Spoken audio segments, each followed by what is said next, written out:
So let's say the NDP say, we're not supporting this budget, we're voting against it, right?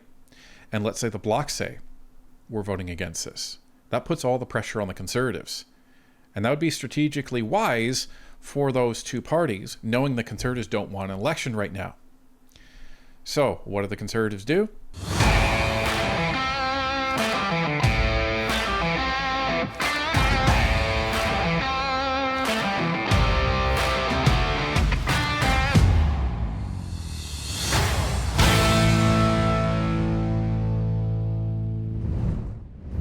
Rumors are swirling around the internet about the fact that an election is coming this fall, but are they true? Well, the real answer is that nobody knows for sure. But what we can tell you is where we would put our money if we were betting our house on it. Let's take a look. To answer that question, folks, we bring you back to July of 2025. This is the heyday, the honeymoon period, where the Liberal support was at its peak following the election, only 2 months later. And as you can see, Nanos, Abacus, and Ecos, and Leger, and Research Co. all had the Liberals at around double-digit support, except for Abacus, as high as 12.7, as you can see by Ecos on July 14th. What is it today? There virtually is no lead. Pollsters can't seem to decide whether the Conservatives are ahead or the Liberals are ahead and what that lead would be. And even if there is a lead on either side, all of them seem to have whatever lead they give to whatever party within the margin of error, which means they don't really know, which effectively leads to the fact that the Conservatives are in a statistical tie with the Liberals. This is what this looks like when you can see the actual trend. Now, the trend, as you can see, is the NDP are starting to tick up a little bit. The Bloc are starting to tick up a little bit, which is what we anticipated in the normalization of the vote. But you can clearly see that the Liberals are dropping like a stone and the Conservatives are back to increase and are set to pass them in a few weeks if the trends continue.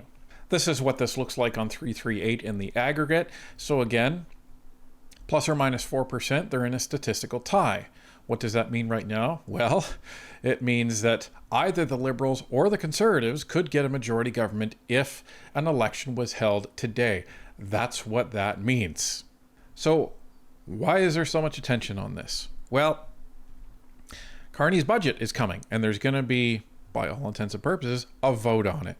So budget's going to be presented, it's going to be debated, and then they're going to vote.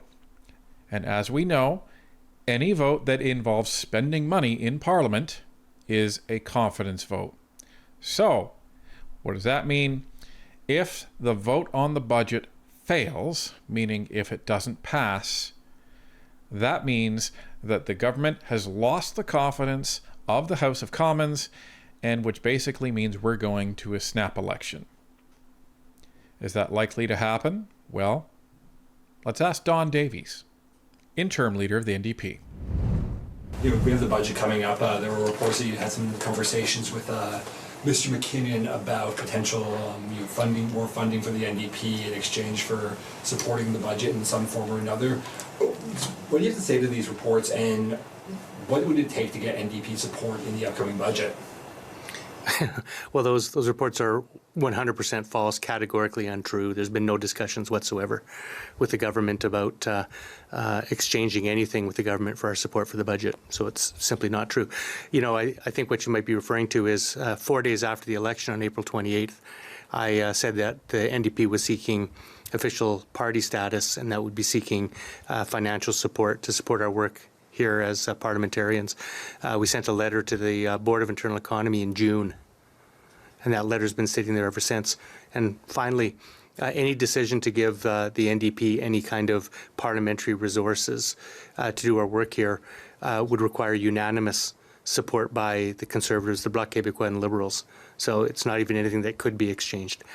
As I've said before, we're going to wait as a caucus for that budget to be tabled. It's a very important budget.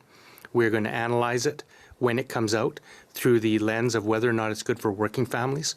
We've been very clear that we will oppose any attempt at imposing austerity on Canadians at a time when we think we need to invest. We need to invest in Canadian communities, Canadian companies, Canadian workers, and Canadian infrastructure. And, we've been also very clear that we're going to be looking at this budget to create good family-sustaining jobs, build non-market affordable housing, and also strengthen our healthcare system. So we've been very clear with this government where we stand, and we'll wait till November 4th to see if the government responds. The question of whether there's an election is entirely up to Mr. Carney. As the leader of a government with a minority in Parliament, it's up to him to craft a budget that can win the support of at least one opposition party. If Mr. Carney provides a budget that no party can support, we'll go take our fight to the Canadian people. So isn't that interesting? Because there was some reports that came out recently that the Liberal government was having talks with the NDP to provide them additional funding for support in the House. Now, why would that report come out if it wasn't true? This is the Liberals hedging their bets against the election. So let's break this down. Understand that a lot of the press conferences right now and a lot of the rhetoric coming out around the budget, this is 4D chess, folks. So the Liberals want to get their budget passed, or they want to get a majority government. One or the other is going to happen, right? In terms of this fall, according to the Liberals. They're either going to get their budget passed or they're going to get to an election and try and form government. So what was that initial report that came out? And I believe it was McKinnon that actually spoke to reporters to tell them that they were in talks with the NDP to give them more resources and more funding. Well, that was to signal to the Canadian public that they're trying to work with the other parties. They're trying to do what's best for Canada. That's what they're trying to do. And the NDP is saying, we've had no discussions. They had their chance 4 days after. 4 days after the election, where they asked for some resources, for party status, and they were told categorically no by the Liberal government. And remember, we put out a video on that, and we said that was going to be the worst decision that Mark Carney's ever made. His ego took over. I don't need any help from the NDP. I'm going to do this all by myself. And I don't understand a minority government. And we said that was going to be the nail in the Liberal coffin. So now that the Liberals are saying, oh, we'll give you some money, NDP says, yeah, screw you. You had your opportunity right after the election. You said no. You've let us flounder all this time, and now you want our help because you're afraid the budget won't pass? Get out of here. So that was the signal from Don Davies. Now, what he did say is, well, we're not going to vote for an austerity budget. We need the Liberal to invest in everybody. So that gives them kind of an out to actually vote for this. Now, remember, they're in the middle of a leadership race. Don Davies is the leader, but he's the interim leader. And they're running a leadership race, and they're not set to pick a candidate to be the leader of the NDP until March 28th. So it's unlikely that the NDP are going to just let this happen. What's more likely is they will either vote with the Liberals or they could even abstain from voting. That's what might happen. So, we'll see what happens there. But that's kind of where the NDP are on this. Reporters caught up with Steve McKinnon, who was trying to tell everybody that he's really, really worried about what might happen this fall. When I see opposition parties not ruling out the possibility of voting for the budget, that's starting to worry me, but I think it's them that are misreading the mood of Canadians. If an election is necessary, we would obviously, reluctantly, because we don't think Canadians want an election, but election there will be. I'm really worried, and I don't think the Canadian people want an election. In this respect, he's right. Canadian people in general don't want an election. Do the staunch Liberal supporters want an election so they can get a majority government? 100%. Do the staunch conservative supporters want an election so they can form government? 100%. Those aren't the people that we need to worry about here, folks. The people that we need to worry about are the people in the middle that are the swing voters. Do they want an election? And right now, the answer is most likely not. So, what we said on our live stream is the party that forces an election this fall, if there's going to be, is the party that's going to lose. It's going to lose. Because this is what's going to happen. Let's say the Liberals call an election. And they say, we can't get any support and all of this stuff. And let's say they call an election before the confidence vote. Then what that's going to do is it's going to equip the Conservatives and the NDP and the Bloc to say, Canadians don't want an election right now. Mark Carney's just spending a lot more money. He's power hungry. He's going to try and get a majority government. Look, we've already worked with him. We helped him pass C5. It's not our fault he can't get anything done. And you see how these chess moves are starting to play out, right? Because the Conservatives, and we told you they didn't want to pass C5, but they had to for moments like this, so that they could say to the Canadian people, we're not standing in the way. We're trying to work with them. Jail, not bail. We're trying to pass that bill. We don't want an election right now, because every day that we are in an election and we don't pass a bail reform bill means there's more people on the streets. You see how this is going to go.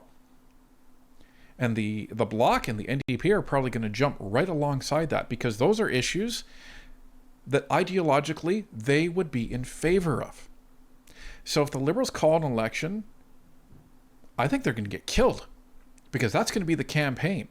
Campaign is going to be the Liberals couldn't get it done, and they were just elected, they just won an election, and now they want to go back? Because they can't say that their bills aren't passing, because they are, albeit they're being gutted to take all of the extreme ideological nonsense out of them. So that's that. Now, flip it around. What if the opposition parties vote down the government? Very different. Now, what that election is going to be about is the Liberals are going to say, we didn't expect to go to an election. This is just an example of the Conservatives. And that's who they're probably going to focus most on. The Conservatives, they're blocking our mandate. You elected us on a mandate to build Canada strong. And look, this is an example of them being obstructionist, and they're not concerned about building Canada. They're just concerned about forming government and gaining power. And that will be the message that leads the Liberals to majority government. Mark my words, that's what would happen. Because that's a very, very solid campaign base. They don't even have to change their platform from the first election, folks. That's where it's easy for them. All they have to do is weave in this narrative of, we were already in the process of this. And they stopped us from doing it. They stopped our mandate, which Canadians decided on April 28th. That's what would happen. So, when you look at those two sides, and those two narratives that would go into an election, if the Liberals call it, they will lose. If the opposition calls it by voting no confidence, they will lose. So it's really going to be about, does either of them want to take that chance? You know, is it possible in either case that the other one wins? Sure. But with the support at a razor-thin margin right now, you can't take that chance. Absolutely not. Which is why our bet is that there is no election coming this fall. Like, there's a lot of fear-mongering going on, and there's a lot of sensationalism going on just to hype this up. I don't think there's any chance of that happening. Because unless someone's going to be extremely reckless to the point where they're going to lose support and not gain it, the NDP can't afford to lose support. The Conservatives can't afford to lose support, and the Bloc can't afford to lose support. So there you go. And the Liberals, if the Liberals are so egotistical as to try and force an election by calling one, I welcome them to do that. They will lose.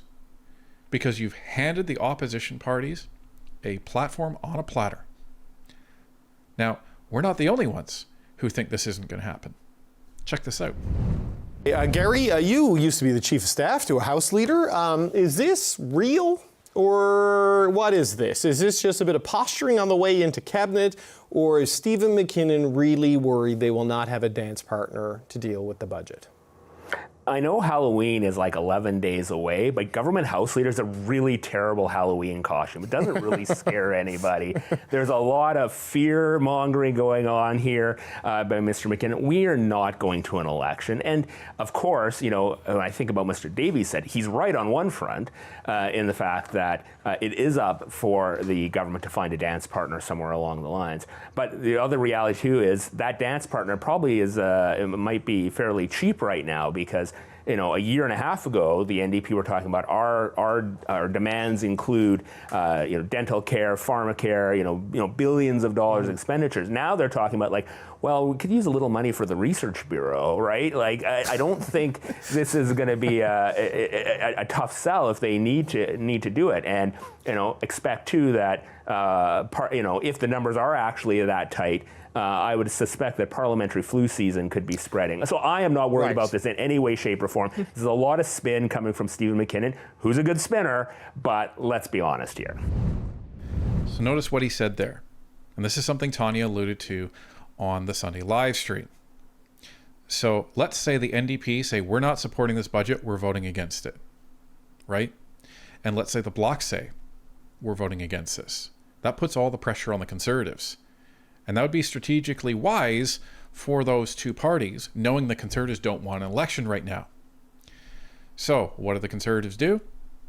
Well, most likely you have a bunch of people show up, vote against the budget, but you have just enough people that have the flu and they're unable to vote, that there's not enough votes to actually vote down the budget. And that way you have all three opposition parties saying, you know what? We all voted against it. This is a terrible budget, but not enough people showed up to vote. So it actually still passes. That's most likely. That's the biggest scenario I can see. If the NDP decide to vote against this budget, that's what I see will happen. And the Conservatives just say, well, unfortunately, you know, we just had a bunch of people that were ill. You know, it's flu season. You know, we can't help that. That's what he means. That's what he means. The Conservatives do not want to go an election right now. And again, whoever is the first to blink on this is going to lose. So I think everyone can take a breath and just understand that this budget is going to pass. And there's going to be a ton of criticism on the way with it passing. And that's going to be the best case scenario, right?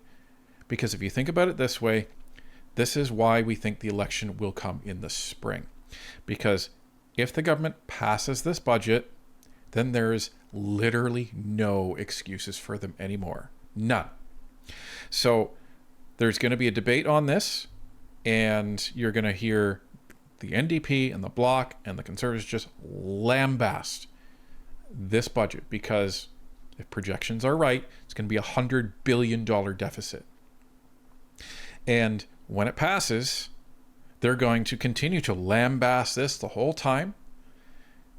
And if Carney can't get anything done by the time that NDP leadership race happens, now the argument is now, you've had every opportunity. Your budget passed. What's been wrong with your government? You've been saying all of this stuff is going to happen at breakneck speed. Nothing's happening. You approved $100 billion in deficit. Nothing's happening.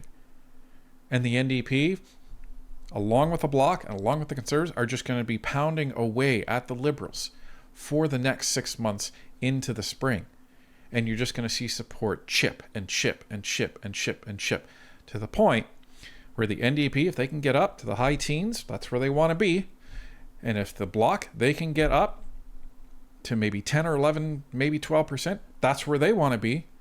And if the Conservatives, all they have to do is just maintain their support, because as the Bloc and the NDP increase, most likely that's where the Liberals decrease.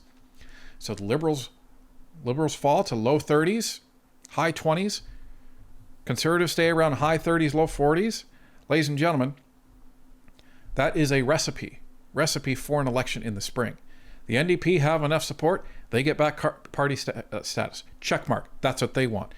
Bloc, they get more seats and they have more influence in Parliament. That's what they want. And the Liberals, well, that's not what they want. And the Conservatives, they get what they want. Ladies and gentlemen, we have at least a Conservative minority government, probably a majority government come next spring if things trend as they are. So that's the answer.